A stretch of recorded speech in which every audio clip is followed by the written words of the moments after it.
Сәлем достар, бүгін 95-ші сабақты өтетін боламыз. Жаңа видеоларды көру үшін каналымызға тіркеліп, колокольчик батырмасын басыңыздар. Сын есім 45-ші жаттығу мәтінді түсініп оқы. Мен ол ағашты көрмегелі 10 шақты жылдай болыпты. Жаяу баралық, қасиетті ағаш қой, деді Жамбыл ата. Ағашқа жақындағанда шошып қалды. Біреу балтамен ағашты сарт-сүрт шауып жатыр. Ей, тоқта, сен өзі дені сау адамбысың, ағашқа неге балта шабасың? Жамбыл ата екенсіз ғой, кешіріңіз, мен бір бұтағын кесіп жатыр едім, деді жігіт. Жамбыл ата: ал жігітім, жөнінді айтшы, бұл Сүйінбай атаның еккен ағаш екен білемісің, деді. Білемін жәке, біз ауылымыз болып бұл мәуелі ағашты қасиет тұтамыз, қураған бұтағын кесіп тастаймыз, күн ыстықта осы ағаштың көлеңкесінде демаламыз, деді жігіт. Мәтін мазмұны бойынша бір-біріңе сұрақ қой. Қасиетті ағашты көруге кім келді? Жамбыл ата. Жамбыл ата ағашқа келгенде нені байқады? Қасиетті ағаштың бұтағын шауып жатырған адамды көрді. Қасиетті ағашты кім отырғызған? Сүйінбай ата. Ағаштың бұтағын шауып жатырған адам өз қылығын қалай түсіндірді? Ағаштың қураған бұтағын кесіп тастау себебіміз күн ыстықта осы мәуелі ағаштың көлеңкесінде демаламыз, деп жауап берді. Мәтінде аты аталған адамдар туралы не білесің? Мәтінде Жамбыл, Сүйінбай деген күйші аталарымыз туралы айтылған. Жамбыл Жабаев туралы айтып бер. Жамбыл Жабаев ұлы ақын, жырау, жыршы. Ол 1846 жылы 28 ақпанда Шапрашты руынан шыққан Жабай есімді көшпенді қазақтың отбасында дүниеге келген. Туған өлкесі Жамбыл тауының маңында, қазіргі Отырар станциясының солтүстік шығысында, Шу өзенінің жоғарғы жағы. Сол таудың құрметіне орай есімін Жамбыл деп атаған. Жамбыл домбыра ойнауды ерте жасынан үйренгендіктен ол өзінің ақын құрдастарының арасынан ерекшелене бастаған. Жамбыл атақты ақын Сүйінбайдың шәкірті болды. Сүйінбай туралы дереккөздерден ақпарат жина. Сүйінбай Аронұлы әйгілі ақын, айтыс өнерінің майталманы.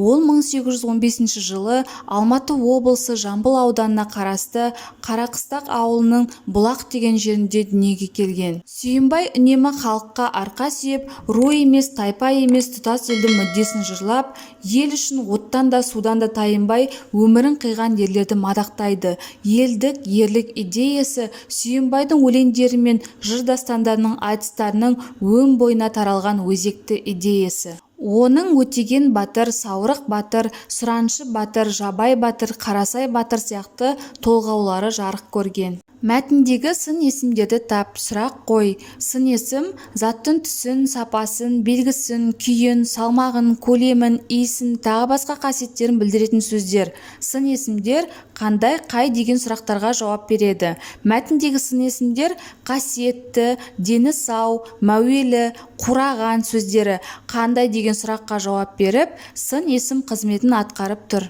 46-шы жаттығу мәтінді көркем жаз. Сүйінбай Аронұлы ақиық айтыс ақыны, жасынан жыраулығы мен елге танылған. Мұхтар Әуезов оны айтыс өнерінің алтын діңгегі деп атаған. Сын есімдерді тауып, астынсыз, ақиық, алтын сөздері қандай деген сұраққа жауап беріп, сын есім қызметін атқарып тұр.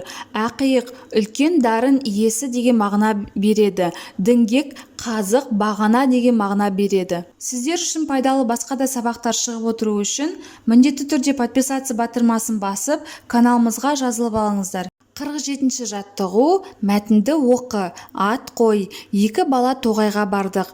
Қарағайдың, түрлі өсімдіктің жұпар иісі мұрныңды жарады. Аласа бұталардың арасынан сұр торғай, көк шымшықтар пыр-пыр ұшады. Анадайда ала қанат тоқылдақтың тоқылы естіледі. Тоғай іші көңілді. Бұл мәтінге табиғат аясында тоғайдағы тіршілік, тоғай үні, құстар үні деген атаулар беруге болады. Бұл мәтіннің қай түріне жатады? Мәтін әңгімелеу түріне жатады. Мәтіннен сын есімдерді тап, олар қай заттың сынын білдіріп тұрғанын айт. Жұпар иісі, аласа, сұр, көк, ала қанат, көңілді сөздері сын есімдерге жатады. Шығармашылық үзіліс 48-ші жаттығу пішіндерге сәйкес әріптерді қойып оқы. Осы сөзді сын есімдерді пайдаланып сипатта. Алатау сөзі шығады. Алатау негізінен Алматы облысына қарасты Жетісу жерінде орналасқан. Табиғаты әсем, жаратқанның жарылқап бере салған бір құт мекені. Қойны қонышы толған ел, шипалы су, таза ауа, берекесі бойында тұрған құнарлы жер. Осымен біздің сабағымыз аяқталды. Каналымыз пайдалы болған болса, лайк басып тіркеліп қойыңыздар. Жаңа видеолар сізге бірінші болып көрінеді.